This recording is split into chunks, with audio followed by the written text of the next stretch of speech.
নমস্কার বন্ধুরা, welcome to Das garden.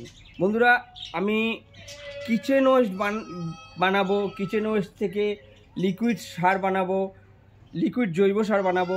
তারপরে আপনাদের যে জৈব সার, কিচেন ওয়েস্ট দিয়ে জৈব সার বানাবো, সেটা আপনাদেরকে অনেকবার বলেছি, কিন্তু কিভাবে পদ্ধতিটা কিন্তু আপনাদেরকে কিন্তু আমি আগে বলিনি।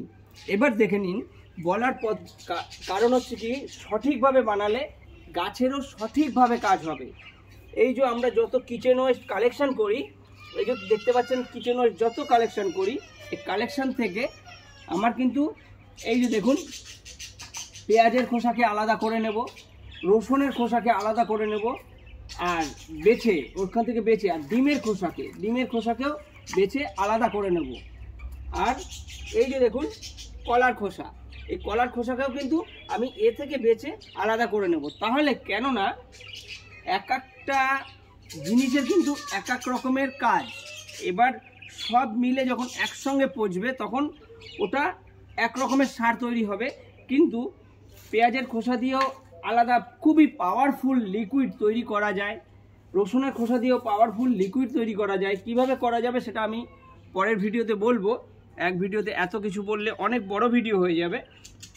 কলার খোসা দিয়েও আমি একটা পাওয়ারফুল বানাতে পারছি, লিকুইড বানাতে পারছি, প্লাস পাওয়ারফুল জৈব সার বানাতে পারছি। সবই কিন্তু জৈব সার, কিন্তু এক একটার এক এক রকমের কাজ। আর বিভিন্ন রকমের যে তরি তরকারি, আলুর খোসা, এই যে দেখতে পাচ্ছেন ফুলকপি, বাঁধাকপি, বিভিন্ন রকমের জাত খোসা ঠোসা যেগুলো পচবে, যেগুলো তাড়াতাড়ি পচে যাবে, সেগুলোকে আমি আলাদা করে এগুলোকে ড্রামে পচাবো। এ থেকে আমি লিকুইড নির্যাস করে নিয়ে নেব।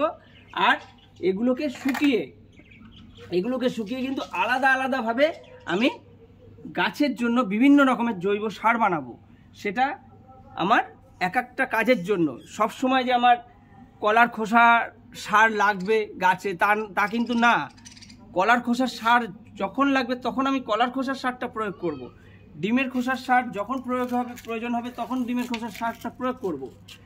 আর ফুল ফল ফলাবার জন্য বিভিন্ন রকম, সেটা আপনাদেরকে আমি পরের ভিডিওতে বলছি। এই ভিডিওটা দেখে নিন। এগুলো কিন্তু সবই কিন্তু আপনারা আলাদা করে তারপরে এগুলোকে পচাবো। যে ড্রামে আমি পচাচ্ছি, এই যে দেখুন, এই যে দেখুন, এই যে ড্রামে পচাচ্ছি, আমার ওদিকে আরও ড্রাম আছে, সেটা দেখাচ্ছি। এই যে দেখুন আমার এই যে ড্রামটা, এইটা কিন্তু এতে আমি দেখুন এটা রেডি হয়ে গেছে বন্ধুরা। এটা কিন্তু আমার পুরো রেডি, এইটা দেখুন পুরো কিন্তু রেডি। এখান থেকে লিকুইডটা বেরিয়ে আসছে, এই যে দেখছেন পাইপটা, এই পাইপটা দিয়ে লিকুইড বেরিয়ে আমার এই বালতিতে স্টোর হয়। কিন্তু এটা রেডি হয়ে গেছে বলে এতে আর কোনো লিকুইড বেরোবার নেই। আর বড় হয়ে যাচ্ছে ভিডিও, বড় হয়েছে। এবার আসুন, আমি কিন্তু এই যে যত পেঁয়াজের খোসা, রসুনের খোসা, এই যে দেখতে পাচ্ছেন পেঁয়াজের খোসা, রসুনের খোসা, ডিমের খোসা সব বেছে কিন্তু আবার এগুলোকে পচতে দেবো না। এগুলোকে আগে শুকাবো। যেমন পেঁয়াজের খোসা শুকনো হয়, যেমন এগুলোকে পুরো শুকিয়ে নিলাম।